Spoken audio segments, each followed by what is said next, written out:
One man army नीमापाड़ा Congress विधायक उम्मीदवार सिद्धार्थ राउत राय ने की प्रेस वार्ता।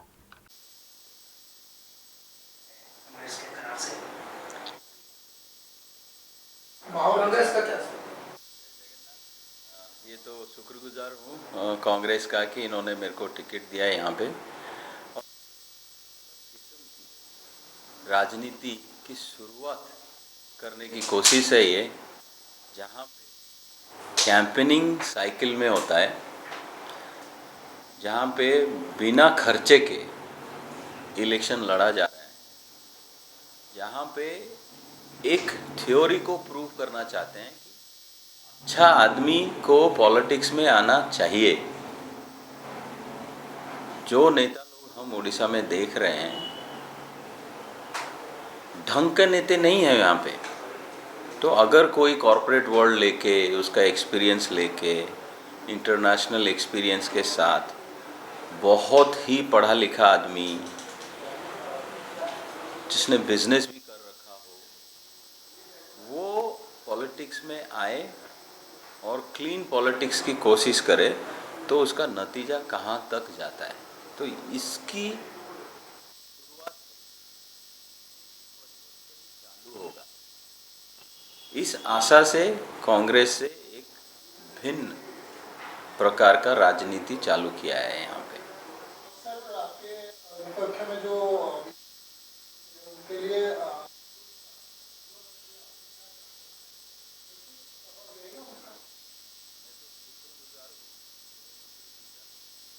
रहे हैं, मेरे दिल में था कि नीमापड़ा को लोग पहचाने। अब गृह मंत्री आ रहे हैं तो पूरी इंडिया में बजेगा कि गृह मंत्री जी नीमापड़ा आ रहे हैं। और ये भी वैलिडेट करता है कि मैंने कुछ तो किया है। गृह मंत्री जी को आना पड़ रहा है यहाँ पे। कांग्रेस ने ऐसा क्या कर दिया है यहाँ पे जो बीजेडी के 16 नेता यहाँ पे घूम रहे हैं आज के डेट में, और खुद गृह मंत्री जी यहाँ पे चल के आ रहे हैं। मैं उनको स्वागत करता हूँ उनका, और उनको धन्यवाद भी देता हूँ कि नीमापड़ा का नाम उन्होंने और ऊपर लेके गए। आपको क्या लगता है स्थिति, मतलब आपका पोजीशन क्या है अभी नीमापड़ा में? आपका पोजीशन क्या है आपको? तो नीमापड़ा में जो शुरुआत हमने किया है वो लोगों को पसंद आया है कि नहीं, पढ़ा लिखा आदमी, अच्छा आदमी पॉलिटिक्स में घुस भी सकता है और जीत भी सकता है। चाहे एक वोट हो ना हो, बट जीतेगा, क्योंकि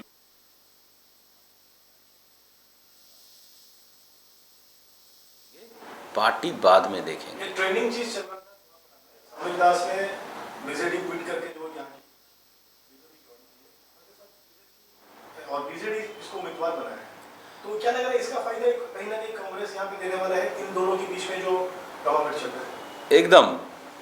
जो हमारे बीजेपी के प्रार्थी हैं, हम उनको दीदी बोलते हैं, दीदी अपना करियर का शुरुआत, समीर दास को हम भाई ना बोलते हैं, भाई, समीर भाई को गाली दे के अपना लाइफ में नेता बन गया। रावण करके बुलाते थे उनको। अब जब पावर की बारी आई, जब देखा कि समीर दास का नाम इतना खराब,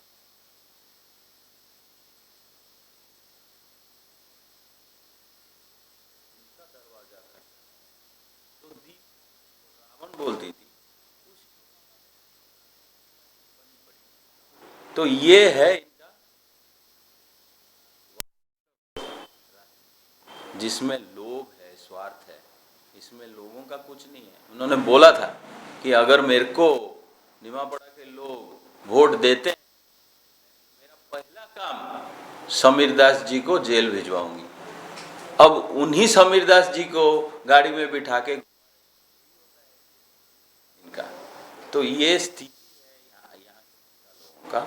तो उस बीच अगर एक अच्छा अल्टरनेटिव मिलता है लोगों को, लोग अच्छे अल्टरनेटिव के पास जाएंगे, क्योंकि उनके पास रास्ता ही बंद हो गया है। सर, क्या अब हम देख रहे हैं कि आप हर घर को जा रहे हैं, लोगों को मिल रहे हैं, क्या मौलिक असुविधाएं जो कांग्रेस आने में टूट गई? कांग्रेस का गारंटी, अगर लोग एकदम समझ के कांग्रेस को वोट देंगे, दिन है ना वो कांग्रेस ही ला सकता है।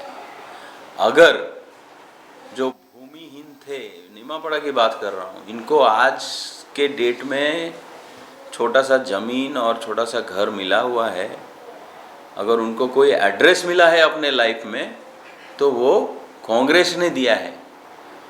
बाकी जो दिया था कांग्रेस वो सब टूट गया फनी और महासाइक्लोन में। वो घर आज तक नहीं बने। ये पॉलिथीन के घर का दुनिया है। ये आधे से ज़्यादा लोग, बट सरकार वो वाली वीडियो और पिक्चर नहीं दिखाती है। ये सॉल्व करना है। जिस घर है उसको दोबारा मिल जाता है इंदिरा आवास, जिसके पास नहीं है उसको नहीं मिलता, क्योंकि वो रिश्वत नहीं दे पाता। अब इनका जो बोलते हैं कि पीसी बोलते हैं उनको, परसेंटेज पीसी सरकार है 30 से 60%, कभी 100%। प्रोजेक्ट प्लान बन गया है, उसका बोर्ड भी लगा दिया है, पीछे प्रोजेक्ट ही नहीं है। तो ऐसा सरकार है ये। क्योंकि इनका मीडिया तो सच यहाँ बहुत कम लोग बोलते हैं। 26 साल में सरकार ने यहाँ कुछ फरमाया नहीं क्या? बहुत फरमाया। 40 लाख लोग सब कुछ होते हुए उड़ीसा में बाहर माइग्रेंट लेबर हैं। हम इसको दादन खट्टी बोलते हैं, क्योंकि यहाँ उनको खाने को नहीं है। वो सेम स्टील इंडस्ट्री में काम करते हैं, गुजरात में, तमिलनाडु में, कपड़े के फैक्ट्रीज में काम करते हैं। मैक्सिमम सिक्योरिटी गार्ड हैं उड़िया आदमी, वेटर्स हैं, प्लेट साफ करते हैं, कुकिंग करते हैं।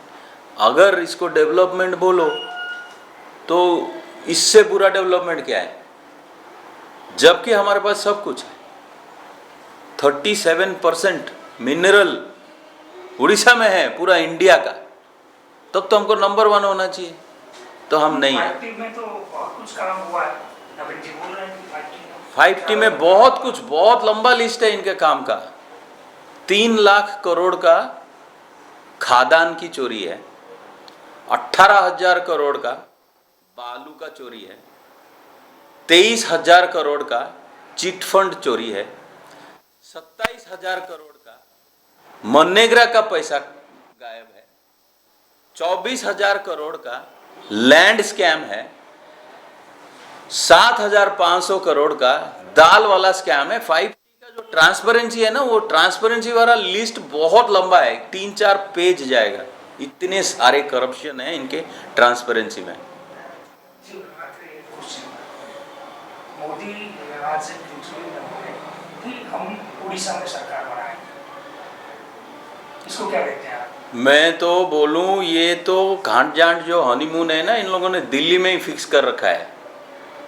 मोदी जी, पांडियन जी 5T को लेके सरकार बनाने वाले हैं। ये जो पांडियन जी यहाँ नाटक कर रहे हैं, इन्होंने बीजेडी को बीजेपी के साथ बेच दिया है। क्योंकि इतना मैच फिक्सिंग, इतना ट्रांसफ़र, जो नेता लोग यहाँ ये पार्टी छोड़ के वो पार्टी, इतना रेट कहीं नहीं हुआ था। मतलब 1 घंटे में एक नेता उड़ीसा का ये पार्टी से वो पार्टी जा रहा था अभी तक। तो सरकार अगर बनाएंगे, ये मिलके बनाएंगे। इसलिए वो भी बोल रहे हैं मैं बनाऊंगा, ये भी बोल रहे हैं मैं बनाऊंगा। इनके अंदर सांठ-जांठ है, क्योंकि ये सांठ-जांठ 25 साल से चल रहा है। हर बिल तरीका हमने सब देखा है। अमित शाह जी का पहले हाथ जोड़ के अंदर घुसो, जो ऊंट वाला स्टोरी नहीं सुना आपने? पहले थोड़ा सा उंगली दो, फिर हाथ दो, फिर सर दो, फिर पूरा बॉडी दे दो अंदर, तो वही होने वाला है। अब अमित शाह जी आएंगे, बीजेडी के थोड़ा थोड़ा घुस घुस के पूरा बीजेडी को खा जाएंगे। रिपीटेड स्टोरी है, हर स्टेट में हुआ है, यहाँ भी होगा अगर हुआ तो। सिद्धार्थ राउतराय को अभी वन मैन आर्मी बोला जाता है, क्योंकि सिद्धार्थ राउतराय एक ही आदमी है जो एक अपने साइकिल में पूरा ये असेंबली कॉन्स्टिट्यूंसी पूरा घूमते हैं। अगर आपको ये जीत होगी तो पहले इसका श्रेय किसको देंगे? श्रेय तो लोगों को देंगे, क्योंकि लोग अगर समझ गए कि अच्छा आदमी को पॉलिटिक्स में आना चाहिए तो देश बदल जाएगा अपना। हमारे पास सब कुछ है उड़ीसा के पास। अगर प्रार्थी देख के वोट देने लग जाए, अगर 5 साल में सरकार बदलने लग जाए उड़ीसा में, तो उड़ीसा को नंबर 1 बनाने में 10 साल से ज़्यादा नहीं लगेगा। पूरी सारी स्टेट को काट के ऊपर चला जाएगा, क्योंकि इतना ज़्यादा हमारे पास रिसोर्सेस हैं।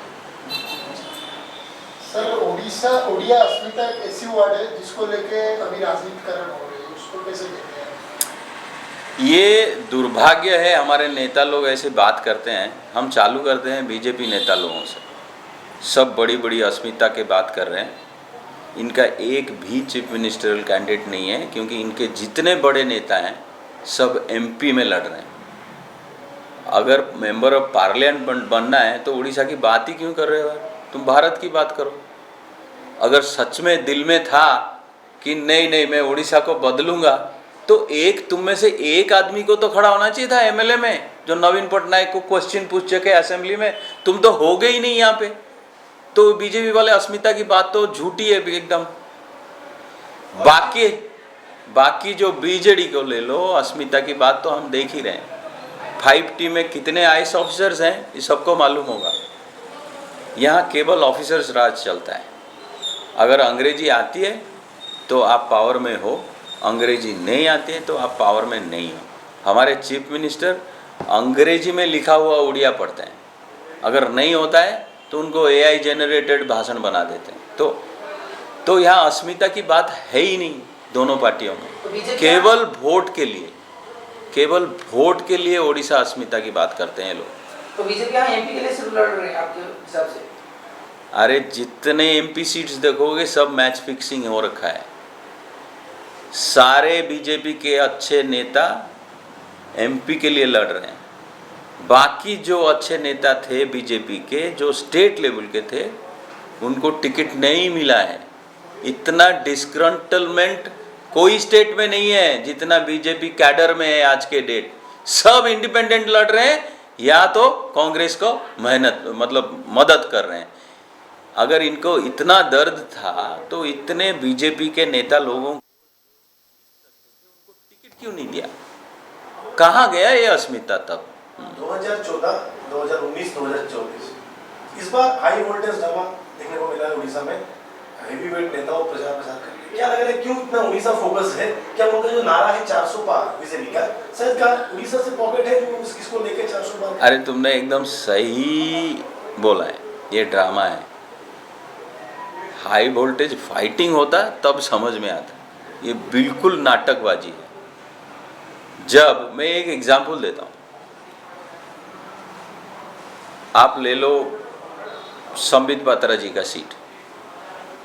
यहाँ पे बीजेडी ने एक प्रार्थी दिया है जो 5 साल तक भुवनेश्वर में काम किया है, उसको लास्ट मोमेंट में लेके पूरी में टिकट दिया है। वो ना किसी को पहचानता है ना जानता है ना? तो क्या हुआ? तो फाइटिंग क्या हो रहा है? केवल नाटक चल रहा है ऊपर। सेम धर्मेंद्र भाई जी का सीट ले लो। अब जाजपुर का आदमी संबलपुर में जाके खड़ा भी हो, इतनी फीलिंग है वहाँ पे। वेस्टर्न ओडिशा, ईस्टर्न ओडिशा, कटक के आदमी को वो तो बात भी नहीं करते, उनको वोट कैसे देंगे? अब जाजपुर का आदमी वहाँ क्या कर रहा है? केवल ड्रामा ही कर रहा है ना। ये ड्रामा ही चल रहा है, हाई वोल्टेज ड्रामा। ये एक्चुअल फाइट है ही नहीं, ये पूरा फिक्स है। क्योंकि मोदी जी को